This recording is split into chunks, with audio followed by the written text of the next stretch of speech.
Glórias a Deus. Meus irmãos, abram as vossas Bíblias no livro do Êxodo, capítulo de número 32. Livro do Êxodo, capítulo de número 32. Glória a Deus. Livro do Êxodo, capítulo de número 32. É o segundo livro do Antigo Testamento. Os Pentateucos, capítulo de número 32, verso de número 1. Glória a Deus. Todos encontraram? Êxodo, capítulo de número 32, verso de número 1, que diz assim, os irmãos me acompanham. Mas, vendo o povo que Moisés tardava em descer do monte, acercou-se o povo de Arão e disse-lhe: levanta-te, faze-nos deuses que vão adiante de nós, porquanto a este Moisés, o homem que nos tirou da terra do Egito, não sabemos o que lhe sucede. E Arão lhes disse: arrancai os pendentes de ouro que estão na orelha das vossas mulheres e dos vossos filhos e das vossas filhas, e trazei-mos. Então todo o povo arrancou os pendentes de ouro que estavam nas suas orelhas e trouxeram a Arão.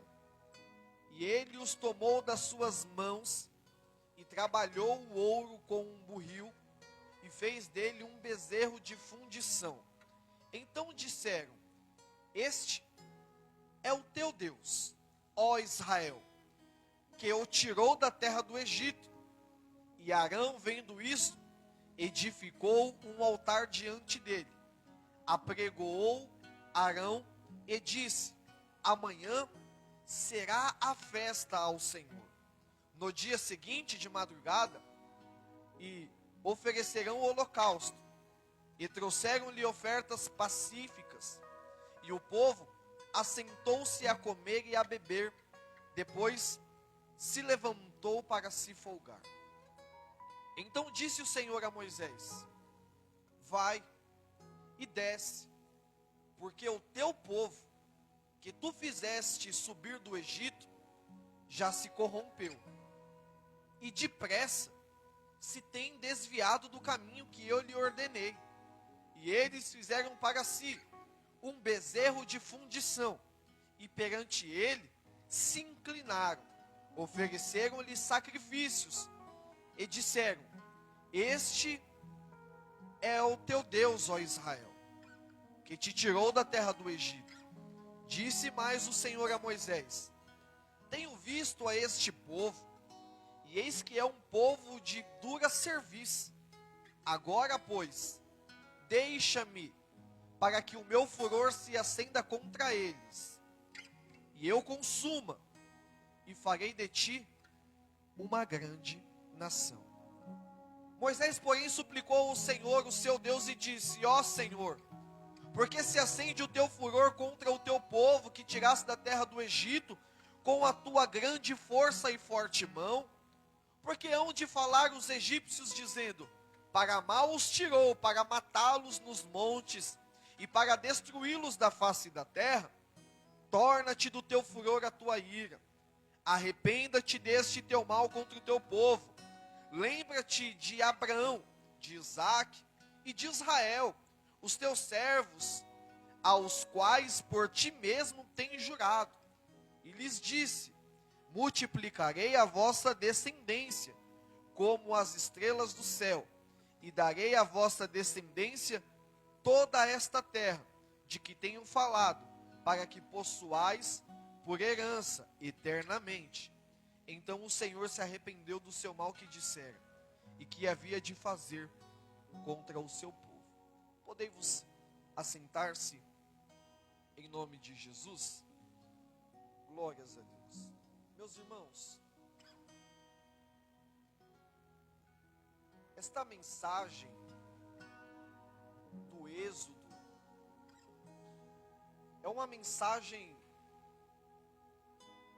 a qual Deus dá uma orientação para Moisés, teu servo, chama Moisés.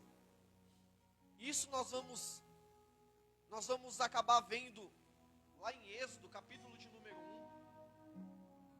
quando o povo está habitando na terra do Egito. Êxodo, capítulo de número 1, verso de número 1, vai dizer que este povo está servindo como escravo a Faraó. Vai dizer que após a morte de José, levantou-se um novo Faraó, a qual não sabia da história, nem conhecia o legado de José. Então vai dizer que este Faraó começa a dobrar a carga trabalhista. Abra aí o livro do Êxodo, capítulo de número 1, verso de número 1, diz assim: estes, pois, são os nomes dos filhos de Israel que entraram no Egito com Jacó. Cada um entrou com a sua casa: Rúben, Simeão, Levi, Judá, Isacar, Zebulon, Benjamim, Dan, Naftali, Gade, Azer. Todas as almas, pois, que se descenderam de Jacó, foram 70 almas. José, porém, estava no Egito. Sendo, pois, José falecido e todos os seus irmãos e toda aquela geração, aí vai dizer algo interessante. E os filhos de Israel frutificaram e aumentaram muito e multiplicaram-se. Foram fortalecidos grandemente, de maneira que se encheu toda a terra deles. Depois se levantou um novo rei sobre o Egito, a qual não conhecera José, o qual disse ao seu povo, preste atenção nisso, verso de número 9: eis que o povo dos filhos de Israel são muito mais poderosos do que nós. Eia, usamos sabiamente para com eles, para que não se multiplique e comece que vindo uma guerra, eles também se ajuntem com os nossos inimigos e venham pelejar contra nós e suba da sua terra. E os egípcios puseram sobre eles maiorais de tributos, para os afligirem com as suas cargas, e edificaram a Faraó cidades de tesouros, Pitom e Ramassés. Mas quanto mais os afligiam, tanto mais se multiplicavam, e de tanto mais cresciam, de maneira que se enfadavam por causa dos filhos de Israel. E os egípcios faziam servir os filhos de Israel com dureza. Assim lhe fizeram amargar a vida com dura servidão, em barro, em tijolos, com todo o trabalho do campo, com todo o seu serviço, que os serviam com dureza. Veja que a história dos filhos de Israel vem lá de trás. Então vai dizer que Deus, quando começa a observar, pastor Jean, e vê que o povo está sendo afligido, e vê que o povo está sendo sobrecarregado, e vê que a carga trabalhista do povo tem se dobrado, eles estão como escravo, vai dizer que quanto mais o rei que havia se levantado dava trabalho, mais Deus multiplicava aquele povo. Quanto mais trabalhavam, mais se multiplicavam, a ponto de não se cansar e continuar tendo filhos e produzindo sobre toda a terra, a ponto que já não se achava mais espaços vazios aonde eles habitavam. Então o Faraó, quando começa a observar, não conhecendo a história, quem era José, ele vai olhar e vai dizer: calma aí, esse povo tem se multiplicado muito sobre a face da terra, nós precisamos dobrar a sua carga horária. Se eles trabalham 12, comecem a trabalhar quase 24, dobrem, façam com que eles venham servir com servidão, com dureza. Então vai dizer que Faraó dobra a carga. Só que ainda assim, Faraó impondo mais carga, mais o Senhor abençoava. Agora Faraó começa a olhar e começa a dizer: esse povo, a qual veio do Egito, que está habitando no meio de nós, esse povo é muito mais poderoso do que nós. Esse povo é muito mais forte do que nós. E nós precisamos tomar cuidado. Precisamos tomar cuidado onde nós estamos pisando. Por quê? Porque esse povo é tão mais forte do que nós, que se eles se levantarem contra nós e se ajuntar contra os nossos inimigos, eles tomam a nossa terra. Então, o adversário, o inimigo, que está olhando para o exército de Deus, o exército de Israel, está dizendo: esse povo é numeroso, esse povo tem se fortalecido, e se nós não tomarmos cuidado, por serem mais fortes do que nós, eles vão tomar a nossa terra natal.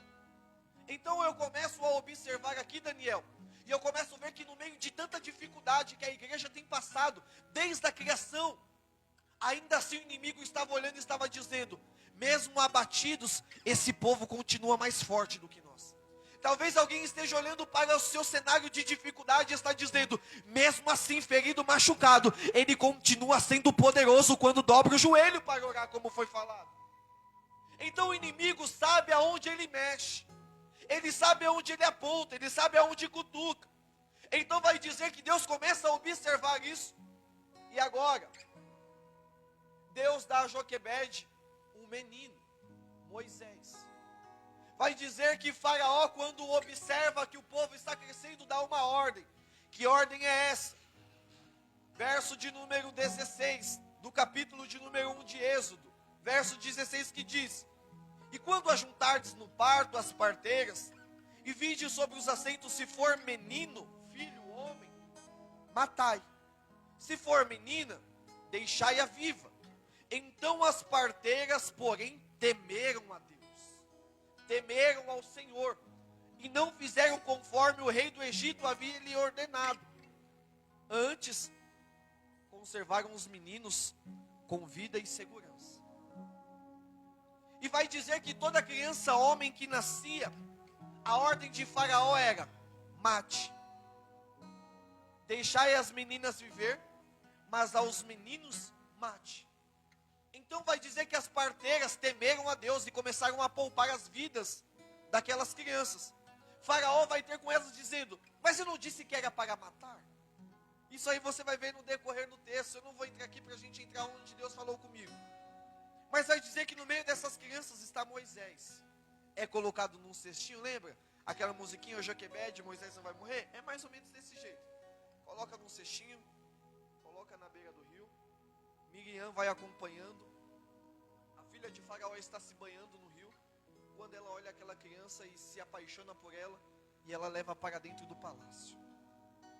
Pois bem, vai dizer agora que Moisés cresce dentro do palácio, e Deus chama Moisés, dizendo: Moisés, eu tenho ouvido o clamor do meu povo, eu tenho ouvido e visto a angústia que eles têm passado. Deus agora levanta Moisés como o libertador de Israel. Então Deus dá uma orientação dizendo para ele ir até a Faraó, pedindo para que viesse libertar o povo. Aí vai dizer sobre as pragas, porque Faraó não concede. Aí vem piolho, irmão, vem um monte de coisa. Vem um monte de coisa. Até que Faraó liberta o povo. Agora, Moisés está no Egito. Moisés sai do Egito e agora está indo para os lugares árduos. Está indo para o meio das montanhas. Está indo para o meio do deserto com a caravana a qual Deus havia dito que sairia do Egito. Agora Moisés está buscando de Deus. E nós vamos entrar aqui. Moisés está buscando de Deus sabedoria. Moisés está buscando de Deus direcionamento. Moisés está buscando de Deus direção. O povo a qual saiu do Egito, em todo o tempo, está murmurando, irmã Natasha. Porque eles estão dizendo: aqui nós não temos água, aqui nós não temos comida. Porque lá no Egito, a gente sentava debaixo da porta e a gente comia panelas e panelas. Nós tínhamos alho poró, nós tínhamos cebola, nós tínhamos tantas coisas. Aqui no Egito nós não temos mais nada. Aqui no meio do deserto já não tem mais nada. Eles estão em todo o tempo murmurando. Aí vai dizer que Moisés ora a Deus, Deus faz chover pão, Deus faz chover maná. O povo ainda assim desobediente, está tentando contra Deus. Agora Moisés sobe ao monte. Moisés vai buscar de Deus para falar para o povo de Deus. E aqui, irmãos, é um negócio meio complicado. Porque quando entra no capítulo de número 32, de Êxodo, da qual nós lemos, vai dizer que a ausência de Moisés, a ausência do líder, faz com que o povo venha se rebelar contra ele. Moisés não se ausentou por vontade própria. Moisés se ausentou para buscar de Deus aquilo que o povo precisava. Quem ficou? Os seus sucessores. É interessante, irmãos, eu vou dizer aqui bem aberto, serei bem claro. Se nós formos trazer para os dias de hoje, Moisés era nada mais, nada menos do que o pastor daquele povo, o pastor daquela igreja que não havia endereço certo, mas que estava peregrinando sobre a terra. Josué, Arão, eram seus sucessores. Quando Moisés se ausenta para subir ao monte, Josué e Arão estão no meio do povo. O povo, vendo que Moisés tardara em descer, eles começam a pressionar o segundo líder, dizendo: olha, é melhor você tomar uma atitude, porque este Moisés a qual nos libertou das mãos de Faraó do meio do Egito, nós nem sabemos se ele está vivo. Então você precisa se levantar e fazer alguma coisa. Nós precisamos e necessitamos de um Deus. Irmão, bicho complicado é o ser humano. Porque o mesmo Deus que livrou eles, que fez chover pão, que fez chover carne, que tirou eles das mãos de Faraó, agora está tendo um particular com Moisés e o povo já não se lembra disso. Agora trazendo para os dias de hoje, irmãos, e eu preciso ser claro e sucinto nisso que eu estou dizendo, existem situações no nosso dia a dia, dentro da igreja, que às vezes nos faz perder o sono. Irmãos, por estes dias, por esta semana, hoje, ontem, antes de ontem, eu não consigo dormir com coisas que vêm acontecendo. Talvez tem irmãos que não estão observando que a igreja está sendo bombardeada, está sendo gravemente atacada pelo inimigo, mas não é de ferir material, é espiritual. E aí uma igreja que não ora, que não busca a Deus em oração, começa a padecer a necessidade, e aí deixa de ser espiritual e se torna material. Nós vemos aqui o pastor Emerson pregando no domingo, falando que no caminho haverá percas, mas no caminho também haverá ganhos. No caminho vai acontecer coisas difíceis, mas no caminho também haverá milagre. E aí essa noite eu não conseguia dormir, irmãos. Eu estava igual o pastor Jean. Eu virava de um lado para o outro, do lado para o outro, do lado para o outro, do lado para o outro, do lado para o outro, e não conseguia dormir. Preocupado, nervoso, com um monte de coisas que acontecem que não cabe a nós aqui falar. E aí Deus falou em meu coração acerca disso. Quando Moisés se retira para buscar de Deus, a autoridade de Moisés agora passa a estar em Arão e Josué. Só que agora, Arão sendo pressionado, ele dá ouvido ao povo. E isso aqui nós temos muitos obreiros. Levanta a mão os obreiros, diáconos, presbíteros. Levanta a mão. Somos a grande maioria. Os irmãos depois também vão se achegar. Mas um líder tem que tomar cuidado com aquilo que ele ouve. Um líder precisa tomar cuidado com aquilo que ele ouve e reproduz. Porque se o que ele estiver ouvindo não for bom, o que ele vai reproduzir vai ser pior do que o que ele ouviu. Quando o povo vai e começa a afligir Arão, dizendo: olha, você precisa fazer alguma coisa, a primeira ideia que ele tem é: vamos construir uma estátua. Trazem todos os ouros, pendões, correntes, brincos, tudo que for de ouro traga. A atitude dele vai fazer com que o povo venha perecer. E aí Deus estava dizendo ao meu coração: nós precisamos tomar cuidado com as nossas atitudes. Nós precisamos tomar cuidado com aquilo que nós estamos falando. Por quê? Porque nós estamos envolvendo a igreja de Deus. E se é a igreja de Deus, Deus vai cobrar de você. Sobre aquilo que você está fazendo, ferindo diretamente a igreja, Deus vai cobrar de você. E Deus dizia isso em meu coração. Deus dizia, tome cuidado. Porque às vezes, e aí eu vou apertar um pouco aqui, irmãos. Às vezes nós chegamos em casa, descontente com alguma coisa dentro da igreja, e o que a gente vai fazer? Falar mal. Estou descontente porque o pastor é chato, porque o pastor não tem tamanho. É verdade. Mas aí quem está ouvindo, começa a crescer com aquilo, materializando dentro da cabeça. Aí, os filhos chegam em casa e vê o pai falando mal da igreja. O que o filho vai pensar acerca da igreja? Coisa boa, não é? Aí quando o pastor chega, aí um irmãozinho fala assim, ó, seu pastor, meu pastor o caramba, só se fosse eu. Meu líder o quê? Seu líder. Por quê? Porque ele está ouvindo tanto o irmão falar mal da igreja, que ele já não quer mais que seja o pastor dele. Ele não quer que seja mais o líder dele. Porque quando nós chegamos em casa, nós falamos mal da igreja. E isso, não estou dizendo só de obreiro não, irmãos. A sua casa vai refletir aquilo que você é. Jesus disse, se os seus olhos forem bons, todo o seu corpo será bom. O que está acontecendo é, o líder não está presente. E o líder não está presente, abre espaço para que o segundo líder não tenha postura. Posso falar? Posso falar? Um líder que não tem postura é frouxo. Um homem do lar que não tem pulso, não tem punho, dizendo aqui é assim, é frouxo. Não estou dizendo que você tem que mandar na sua mulher, não estou dizendo isso. Mas você é o homem da casa.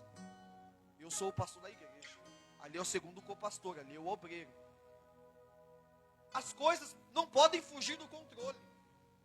Mas aqui no texto, as coisas fogem tanto, que o segundo líder se corrompe com o povo. E Deus começa a olhar e dizer, Moisés, você precisa descer. Por quê? Porque o teu povo, a qual você tirou, se corrompeu. O povo se perdeu no meio do caminho. Já construíram bezerros de ouro. Estão dizendo que ele é o Deus de Israel. Foi o Deus quem tirou eles. Você precisa descer, Moisés. Mas ou melhor, eu vou consumir esse povo. A minha ira vai se acender contra eles. E aí eu vou fazer de ti uma grande nação. Moisés disse, não, Senhor. Esse é o teu povo. O povo a qual o Senhor tirou da terra do Egito com a tua forte mão. Esse é o povo a qual o Senhor tem sustentado todos esses dias. O que o inimigo vai dizer quando o Senhor consumir eles no meio do deserto? Moisés começa a dizer em outras palavras para Deus estou conjecturando, viu, irmãos? O que Moisés, traduzindo para os dias de hoje, está dizendo Deus, foi tão difícil, agora vamos retroceder, José? Foi tão complicado sair, agora nós vamos voltar para estaca zero de novo? Porque essa promessa o Senhor fez para Abraão, Isaac e Jacó. E toda aquela geração acabou. Essa aqui é uma nova geração. Todo aquele povo dos filhos de Jacó morreram. Essa aqui é uma nova geração. O povo vai lá e vai dizer, Deus tirou eles daqui para matar eles no meio do deserto. Isso não é bom. Só que Moisés não tinha visto o que estava acontecendo. Quando Moisés desce, o chicote estrala. Quando o líder chega no meio da congregação e vê a bagunça que o povo está fazendo, o líder perde a cabeça, a ponto de pegar as tábuas com os mandamentos e jogar longe, nervoso, porque agora ele está olhando e vendo o que o povo está fazendo contra Deus. Em outras palavras, o que Moisés estava querendo dizer, vocês são ingratos, por tudo quanto Deus fez, vocês são ingratos. Por que são ingratos? Porque estão falando mal, porque construíram bezerros, porque estão se prostrando diante de um Deus que nem existe. Vocês são ingratos. Aí Moisés dá uma ordem, é interessante isso aqui, que Moisés manda matar todo aquele povo. Sabe qual foi a única tribo que ficou de pé? Que não se prostrou? Tribo de Levi. Foi a única tribo que não se prostrou diante do bezerro. Deus foi tão misericordioso que poupou ainda a vida de Arão. Pastor, o que isso tem a ver? Deus foi tão misericordioso com nós, que nós estamos aqui depois de tanta coisa que nós fizemos contra Ele. A maior razão de nós estarmos aqui foi porque Deus teve misericórdia de nós. Porque quando nós andávamos de cabeça baixa, não tínhamos verdadeiramente Jesus dentro do nosso coração. Nós falávamos mal de todo mundo, até do prego da parede. Ninguém nunca fez isso? Então atire a primeira pedra, porque eu já fiz isso. Mas o que eu estou dizendo, irmãos, é que a gente precisa começar a tomar postura como tais. A gente precisa se posicionar como Deus nos chamou para se posicionar. Eu não posso ser o pastor da igreja e ficar falando mal do departamento da igreja. A igreja é de Deus. Eu não posso ser o pastor e ficar falando mal do Chiquinho da perna torta. O Chiquinho da perna torta é de Deus também. Jesus morreu por ele no meio do caminho. O que Jesus vai dizer lá em Tiago, capítulo de número 3, verso de número 11 e 12.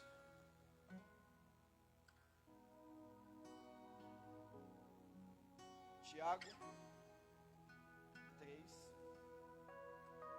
11 e 12. Essa aqui é uma epístola universal do apóstolo Tiago. Olha só o que ele vai dizer. Porventura, deita alguma fonte de um mesmo manancial água doce e água amarga? Agora Tiago é mais claro. Meus irmãos, podem também a figueira produzir azeitonas? Ou a videira figos? Assim tampouco pode uma fonte dar água salgada e água doce? Ah, Senhor da glória. Quem dentre vós é sábio e inteligente, mestre, pelo seu bom trato, as suas obras em mansidão e sabedoria, mas tende-se a amargar inveja e sentimento facioso em vosso coração? Não vos vanglorie, nem mintais contra a verdade. Essa não é sabedoria que vem do alto, mas é terrena, animal e diabólica. Porque onde está a inveja e o espírito facioso, aí a perturbação de toda perversa, de toda obra perversa. Mas a sabedoria que vem do alto é primeiramente pura, depois pacífica, moderada, tratável, cheia de misericórdia e de bons frutos, sem parcialidade e sem hipocrisia. Ora, o fruto da justiça semeia-se na paz para os que exercitam a sua paz. Até a pequenininha gostou ali agora. Olha só o que Tiago está dizendo, e o que se resume no que Moisés estava dizendo. Porventura, uma fonte pode jorrar 2 tipos de água? Ou a fonte ela é boa, ou a fonte ela é amarga. Ou a sua videira produz azeitonas, ou a sua ramoeira produz figos. Qual é o fruto que você está apresentando? O que você está semeando? E qual será a sua colheita? Queridos, eu estava pensando acerca deste texto de Moisés. E como eu eu disse aqui, por conta de algumas coisas, tanto na igreja, no trabalho, na minha vida particular e pessoal, às vezes não permite eu ter uma noite de descanso como esse. Eu acredito que isso não acontece só comigo. Eu acredito que você também tem os seus motivos. Mas quando eu estava lendo isso, Deus me exortou. Por quê?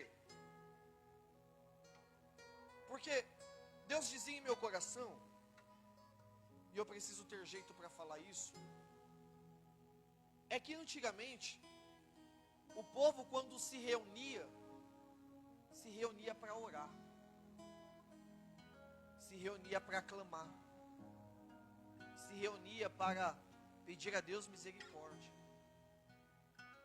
E hoje, não diferente do tempo de Moisés, o povo se reúne não mais para orar. O povo se reúne para falar mal das coisas de Deus e da igreja de Deus. Então nós precisamos ter cuidado, e é por isso que eu volto aqui, precisamos ter cuidado com aquilo que nós produzimos. Porque se nós produzimos água amarga, no dia da sede, vamos beber água amarga. Então nós precisamos ter cuidado, porque enquanto Moisés estava ausente por um propósito, e o propósito era válido na obra de Deus, os que ficaram duvidaram, e a dúvida fez com que o povo viesse prevaricar contra Deus, a ponto de Deus olhar para eles e dizer: Moisés, esse povo rebelde, de dura cerviz, esse povo que não quer ouvir, esse povo precisa ser morto. Quando nós começamos a pegar a linhagem da qual recebeu a promessa, da qual herdou a promessa, quantos foram que entraram na terra? Hã? 2. Pastor, e Moisés? Não. Mas Moisés foi o libertador do povo, sim ou não? Moisés, com a sabedoria de Deus, guiou o povo pelo meio do deserto, sim ou não? Mas Moisés não entrou por quê? Desobedeceu. É por isso, irmãos, que nós precisamos tomar cuidado. Eu vou dizer isso aqui, que eu ouvi hoje aqui nessa igreja. O rapaz a qual fez a instalação desses vídeos, eu não vou citar nome porque isso aqui está sendo transmitido, ele falou assim para mim: pastor, eu cresci na igreja do relógio, me batizei lá, e eu comecei a ver algumas coisas com o passar do tempo que fez com que eu viesse me afastar. Não que isso seja válido, porque isso não justifica eu sair da igreja e fazer o que eu faço, mas eu começo a observar algumas coisas que me dá repúdio dentro da igreja. E quando eu começo a ver essas coisas hoje, eu sou pai e sou avô e tenho tantos anos, eu vejo algumas coisas que às vezes me dá vontade de pegar alguns irmãos, pastor. Eu sei que o que eu faço é errado, mas e quem está lá em cima está fazendo pior do que eu que estou fora da igreja? E estão denegrindo a imagem de Deus. E eu fiquei olhando para ele, ele é um rapaz bem alto, irmãos. E eu não sabia o que dizer para ele. Aí ele olhou e falou assim: mas posso dizer uma coisa? Eu conheço Deus, embora eu não esteja servindo Ele, mas eu sei que esse povo vai dar conta diante de Deus. E quando eu quero fazer algo, eu começo a olhar e começo a dizer: será que vai valer a pena? Porque se eu fizer isso vai escandalizar a igreja de Deus. Então eu deixo a poeira baixar e me retiro como se nada tivesse acontecendo. E eu fiquei pensando nisso, irmãos. Um rapaz conhecedor, serviu a Deus quase 30 anos, toda a sua juventude, cresceu no grupo das crianças, adolescente, mocidade, participou dos homens e depois saiu. Dizer uma coisa dessa da igreja, isso demonstra que nós, como servos de Cristo, precisamos melhorar. A nossa vida precisa ser um livro de páginas abertas. Alguém precisa olhar para você e vai dizer: eu vejo Deus naquela pessoa. Sabe por quê, irmãos, eu estou dizendo isso? Porque quando eu ainda participava da adolescência, e isso vai para os adolescentes, para os novos, e eu servia a Deus ali no primeiro amor, aqueles adolescentes, aqueles jovens diziam: eu preciso estar com Deus assim como Ele está. Buscando, isso eu estou dizendo do primeiro amor. Buscando, porque quando a gente busca, as pessoas começam a olhar para nós diferente. Esse não é o Jorge que eu vi há 10 anos atrás. Esse não é o Jorge que eu vi ali, não, esse Jorge está diferente. Eu preciso conhecer o Deus deste Jorge. Quem era o pastor Jean há 15 anos atrás? Eu preciso conhecer o Deus do pastor Jean. Porque houve mudança, houve transformação, houve cura, houve renovo. As pessoas precisam olhar para nós e não nos ver como Arão. Mas elas precisam olhar e dizer: este é um homem de Deus. Esta é uma mulher de Deus, que serve ao Senhor por excelência. A gente precisa abrir os nossos olhos, irmãos. A gente precisa começar a enxergar o que está acontecendo. Se a gente não pregar a palavra da verdade, a gente está pregando o evangelho da mentira. A gente está pregando um evangelho falso. Por quê? Porque o evangelho que eu conheci há 15 anos atrás, ele não cura mais, ele não liberta mais, ele não transforma mais. Mas não é que a palavra de Deus mudou, quem mudou foi quem está fazendo a aplicação dela. A palavra de Deus é a mesma. Deus exortou ontem, exortou hoje e vai exortar amanhã. Deus abençoou ontem, abençoou hoje e vai abençoar amanhã. Mas e o coração do povo? É o mesmo de ontem, é o mesmo de hoje, será o mesmo de amanhã? Este mesmo povo a qual Deus disse para Abraão: de ti farei uma grande nação. Este é o mesmo povo a qual, quando Deus olhou lá na criação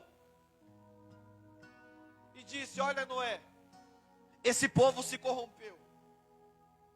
Constrói um barco e entre para dentro dele só você e sua família. E os animais eu vou mandar. Porque eu não achei graça diante deste povo. Então Deus destruiu toda a humanidade. E aí Deus tem um plano brilhante. Qual é? Vou reconstruir de novo.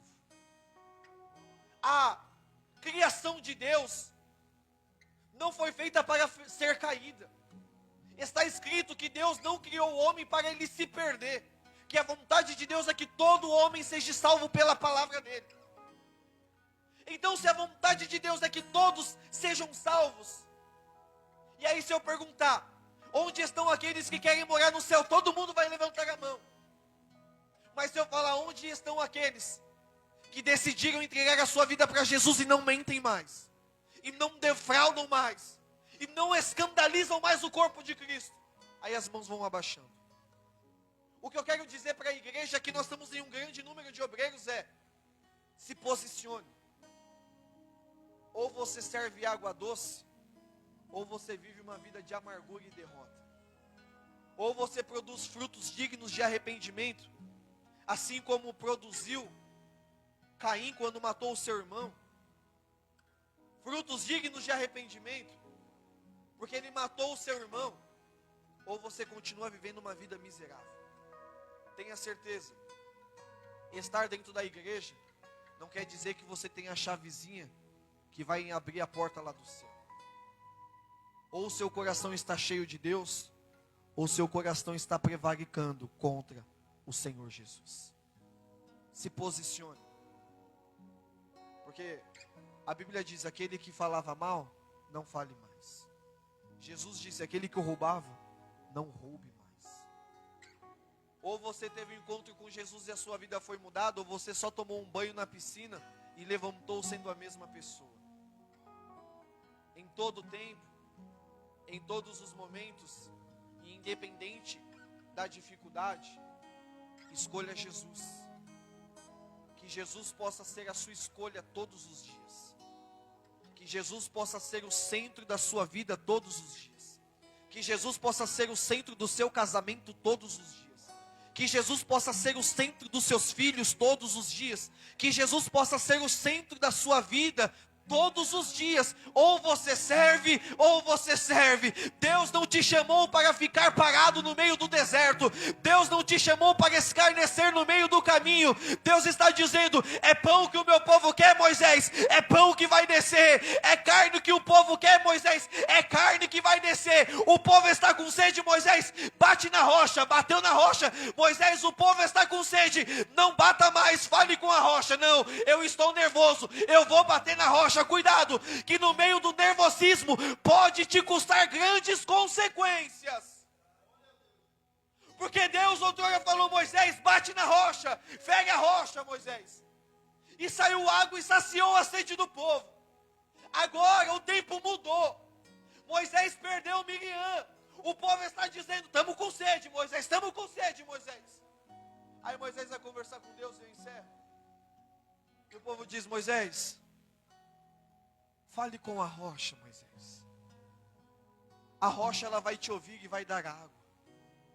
Moisés, no seu momento de furor e de ira, ele desobedeceu a Deus, batendo na rocha, ferindo a rocha. Essa rocha, representada nos dias de hoje, é Jesus Cristo de Nazaré. E Deus disse: Moisés, porque você feriu a rocha, porque você bateu nela quando eu disse para não bater.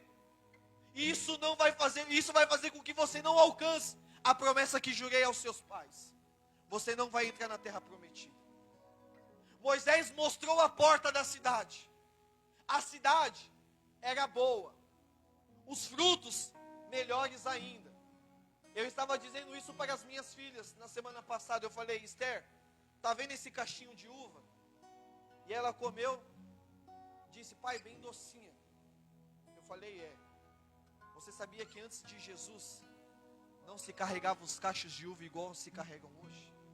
A terra que Deus prometeu para o seu povo era tão abençoada que precisava de 2, 3, 4 pessoas para carregar o cacho de uva. Porque ainda assim uma pessoa só não era forte o suficiente. E isso é o que Deus tem para os que são seus. Então eu estava dizendo para minha filha a importância de permanecer no caminho do Evangelho, servindo a Deus com integridade, com um coração puro e reto diante dele. Esse é o Evangelho a qual nós se convertemos e estamos de pé ainda hoje. O Evangelho que cura, que liberta, que transforma e que traz salvação de vida. Amém, meus irmãos? Essa é a palavra do Senhor nessa noite. Aplauda o nome de Jesus para a glória de Deus. Glórias ao nome de Jesus. Meus irmãos, um recadinho bem importante. No dia 29,